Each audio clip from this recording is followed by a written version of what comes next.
Hello students, कैसे हैं आप सभी। Welcome back to the knowledge flow where ideas stream freely.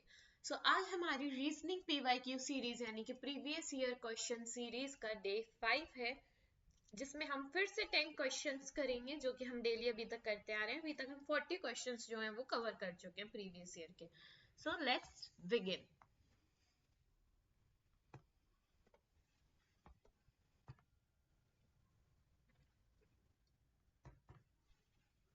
Okay, question 41। If earthquake is coded as MOGPENJOSM, then equate will be coded as। अगर earthquake को ऐसे code किया है हमने, तो फिर हम इक्वेट को कैसे कोड करेंगे। सिंपल, देखो ई की प्लेस पे क्या है, इधर एम है ना। ई की प्लेस पे एम है, तो स्टार्टिंग में भी इधर ई है, एंडिंग में भी ई है। तो यानी कि स्टार्टिंग और एंडिंग क्या होगी ऑप्शन की, एम से होगी। इधर एम और एम है, ये ऑप्शन हो सकता है। इधर एम पी है, ये टर्मिनेट हो जाएगा। थर्ड में एन पी एन एम है, स्टार्टिंग ही एन से, तो ये भी टर्मिनेट हो जाएगा। और फोर्थ में एम एम है, तो ये भी हो सकता है। देखो इसमें अगर हम पीछे से देखेंगे तो हमारे कॉमन है, ठीक है, पी है ओ ओ।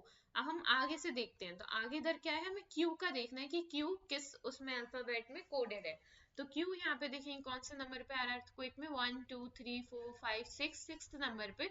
इधर हम देखेंगे सिक्स नंबर पे क्या है, 1 2 3 4 5 6, सिक्स पे है एन। तो यानी कि एन के बाद क्या आना चाहिए इक्वेट में, अगर हम कोड कर रहे हैं तो एन आना चाहिए। So option D is the correct answer. Next question, if country is coded in certain way as, अगर हमने कंट्री को कोड किया है किसी वे में ऐसे, तो इलेक्ट्रोरेट को कैसे कोड करेंगे। देखो हम कंट्री लिखेंगे, ठीक है।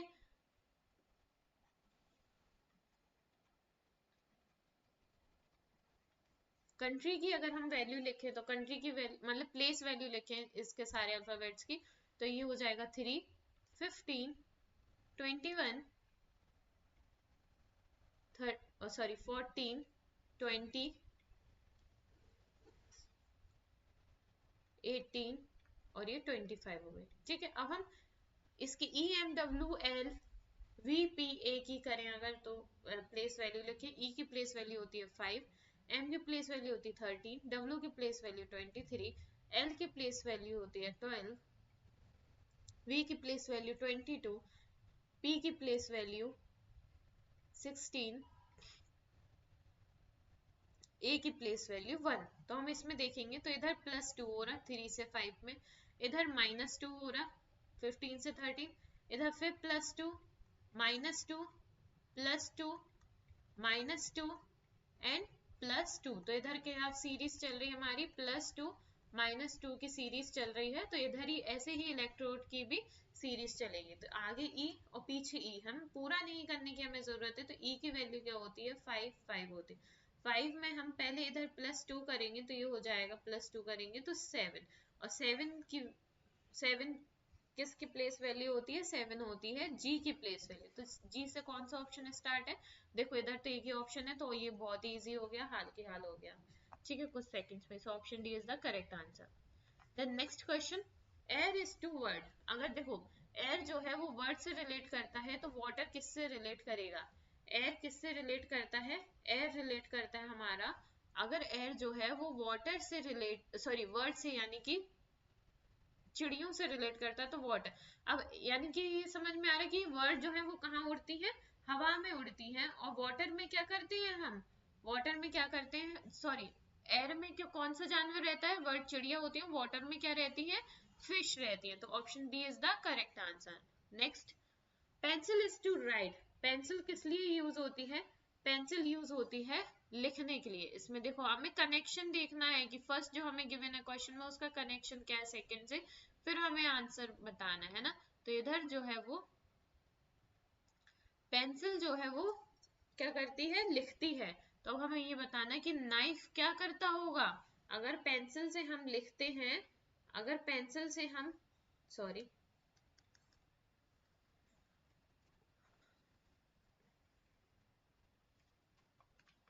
हाँ, अगर हम पेंसिल से लिखते हैं तो हम क्वेश्चन आगे हो गया।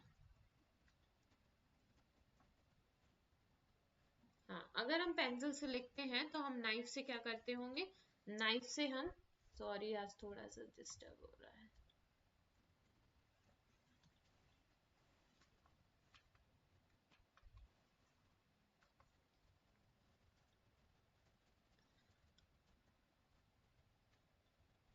हाँ, तो हम नाइफ से क्या करेंगे, पील करेंगे, है ना, छीलते हैं, क्योंकि इंजर तो करेंगे नहीं, किसी को प्रिक करेंगे नहीं, अटैक करेंगे नहीं, तो नाइफ से क्या करते हैं, पील करते हैं। The next question, option B is the correct answer. So Mohan जो है वो 18th है, मतलब कि देखो मोहन क्या है, 18th नंबर पे है, कहाँ से, end of a row of boys, जो बॉयज की रो है उसमें नीचे से, एंड से मोहन जो है वो 18th पे है।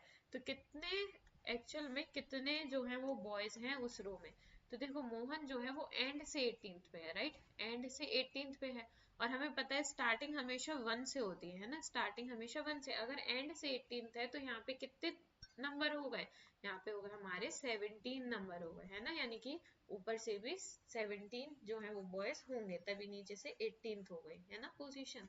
तो अब हम देखें 17 में हम 18 प्लस कर देंगे, तो ये 17 में कितने प्लस करेंगे, 18 प्लस करेंगे, तो ये हमारा हो जाएगा 35, यानी कि टोटल बॉयज कितने थे उस रो में, 35 बॉयज थे, नीचे से 18 है, अब ऊपर से कितने होंगे, 17 ही तो होंगे, 18 के पहले 17 आता है, और दोनों को हम प्लस कर देंगे तो कितने हो जाएंगे, 35 बॉयज थे, है ना।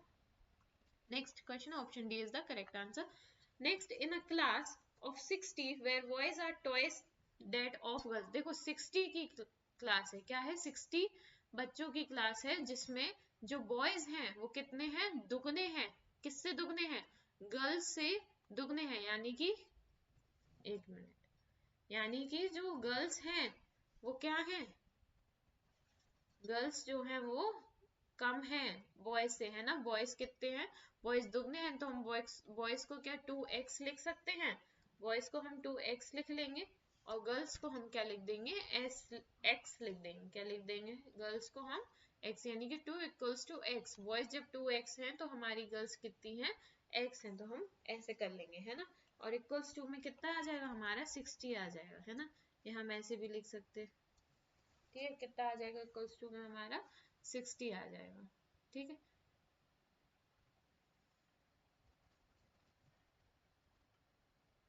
अच्छा देखो, हम क्वेश्चन को पढ़ें तो हमें इतना दिमाग लगाने की जरूरत ही नहीं है, 2x और ये वाली चीज इतना हमें करने की जरूरत ही नहीं है। और आगे क्या लिखा है, Ramya rank 17 from the top, top से जो राम्या की रैंक है वो कौन सी है, 17th है, ठीक है, राम्या की रैंक ऊपर से। और if there are 9 boys ahead of Ramya, अगर ऊपर जो है वो 9 बॉयज हैं, कितने हैं, 9 बॉयज हैं अगर ऊपर, तो कितने, how many girls are after her in the rank, तो इधर नीचे कितनी गर्ल्स होंगी, बाकी कितनी नीचे गर्ल्स बची होंगी, है ना। तो देखो 17th जो थी वो राम्या की रैंक थी, 17 में से 9 कौन थे, बॉयज थे, तो कितने बचे, 8, यानी कि इधर 8 जो थी वो राम्या से ऊपर 8 गर्ल्स की रैंक आई है, और 9 बॉयज की आई। अब हमें नीचे का निकालना, तो नीचे के निकालने के लिए पहले हमें पता होना चाहिए कि कितने हमारे जो है वो टोटल नंबर ऑफ गर्ल्स हमारी कितनी थी, तो हमने देखा कि 60 हमारे टोटल स्टूडेंट्स हैं, जिसमें से बॉयज जो है वो दोगुने हैं गर्ल्स के, यानी कि अगर गर्ल एक है तो बॉयज कितने हैं, बॉयज 2 हैं, है ना। तो अगर हम इसमें देखेंगे, अगर हम 1+2, ठीक है, करके हम डिवाइड कर देंगे, कितना हो जाएगा, 1+2 3, 3 से अगर हम डिवाइड कर देंगे तो ये आ जाएगा 20, कितना आ जाएगा 20। हम ऐसे भी कर सकते कि मान लो हमारे पास टोटल स्टूडेंट्स कितने हैं, 60 हैं, जिसमें से बॉयज कितने हैं, दुगने, यानी कि हमने 2x ले लिया, और गर्ल्स कितनी है, x, यानी कि गर्ल्स नॉर्मल हमें पता नहीं है, पर हमें इतना पता है कि बॉयज हमारे दुगने हैं, तो हम 60 equals to 2x plus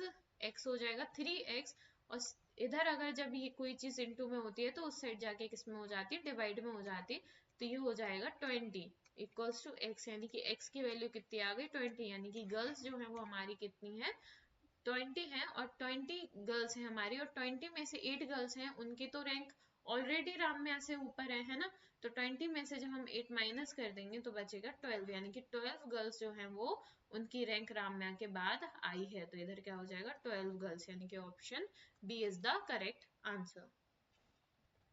next, soldier is related to army. Soldier किससे रिलेट करता है? आर्मी से। तो सेम वे पीपल किससे रिलेट करते हैं?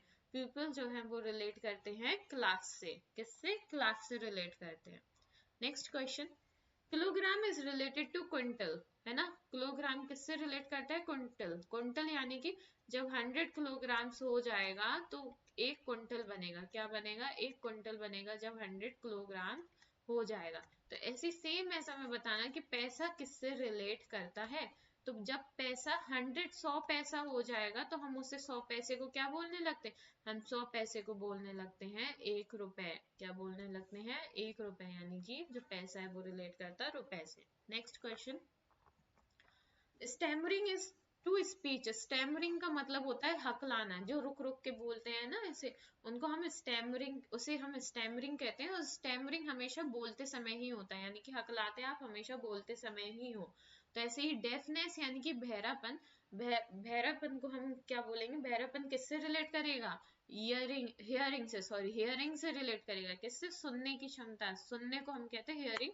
तो जो डेफनेस है वो किससे रिलेट करेगी?